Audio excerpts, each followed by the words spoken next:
PlasticFreeRestaurants.org is a new nonprofit we launched at the end of 2020. We exist entirely to eliminate single-use plastic from bars, restaurants, schools by subsidizing the cost difference between the single-use petroleum-based plastic they were using and the reusable alternatives that they agree to use moving forward.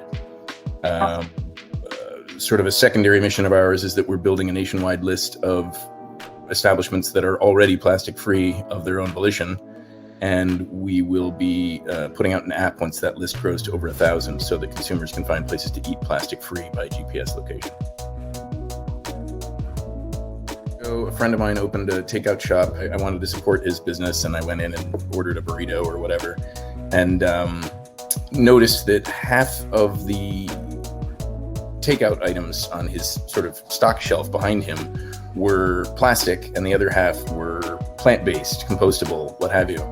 And I asked him why half and half, why 50-50? And he said, well, you know, some foods don't do real well in the plant-based stuff. But he said, honestly, the bigger issue is the cost difference. He said, for every one customer I gain by quote unquote going green, I lose 100 customers if my single $sign icon on Yelp switches to $2 signs. And he said, if I've got to pass the extra 40-cent cost of, the packaging onto a consumer, I run the risk of ending up in that $2 sign category. So I just can't do it. Price is the answer that restaurant owners will tell you is the main factor. Also discovering is that whether they realize it or not, change is also a big factor. We want to, have a lighter carbon footprint, do better by the earth, by our customers, but we just can't afford it. And that was the seed for the idea of this nonprofit, and that is what we're trying to solve. We have found that sometimes, even when you remove that cost barrier, they're still somewhat resistant to changing their ways, to finding new methods of cleaning and preparing and everything else. So you got to get over that too.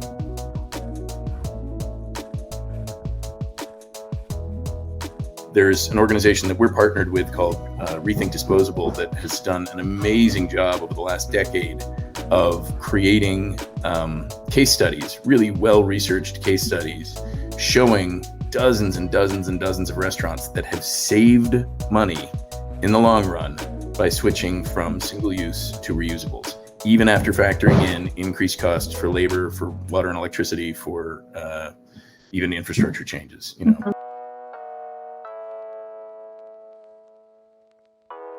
Trust the studies that say that you're going to save money in the long run. Really, the vast majority of cases that we've encountered, that has been the case. You will not be spending money on things every week, every month for as long as you exist. And when you stop doing that, eventually you hit a tipping point where you're saving money. And it doesn't always even have to be eventually. It can sometimes be a pretty short timeline. Trust the studies, I would say, is one thing. And go where there's help. PlasticFreeRestaurants.org is one of those places.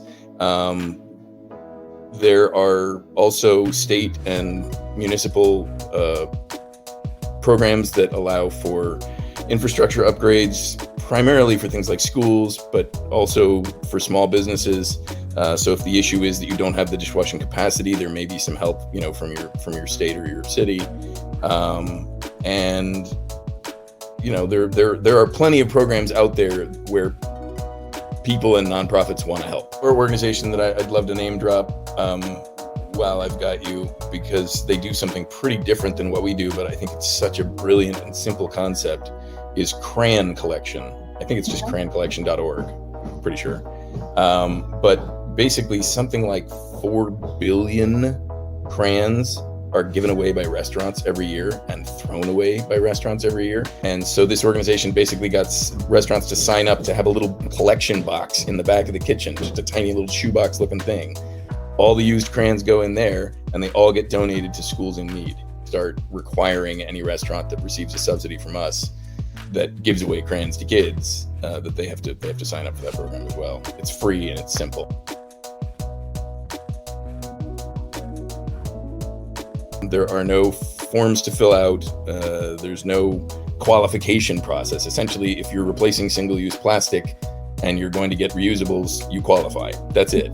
The only thing we ask is ideally for invoices. There are other ways it can be done, but somehow we have to verify what it is that we're subsidizing. We have to know that you were, until very recently, using single-use plastic, that you are indeed replacing it with reusables, and then we need to know what those reusables are made of, because our subsidies sometimes are dependent on the materials involved. We subsidize stainless steel and wood at a higher rate than we subsidize reusable plastic, for example.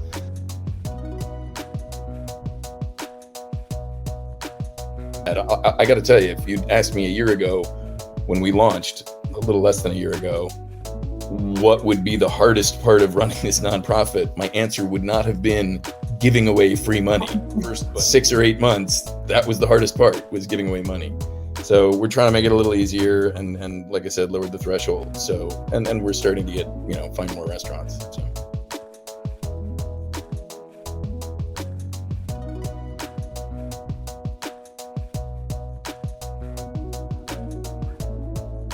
Really wanted to make it clear to people donating money to us that the money you give us is going toward eliminating plastic, period. That's all we're spending money on. Our overhead has been kept under 5% in our first year. We don't pay salaries, we don't have overhead, we don't have rent.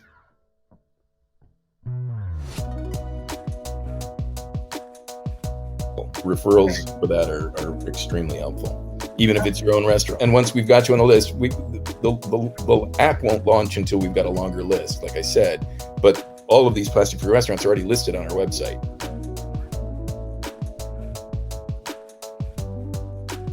Don't be scared, reach out, email us. We're happy to start a conversation with anyone. Like I said, there is no application, there is no form to fill out. All we need is to see some old invoices to vet some numbers and do some math.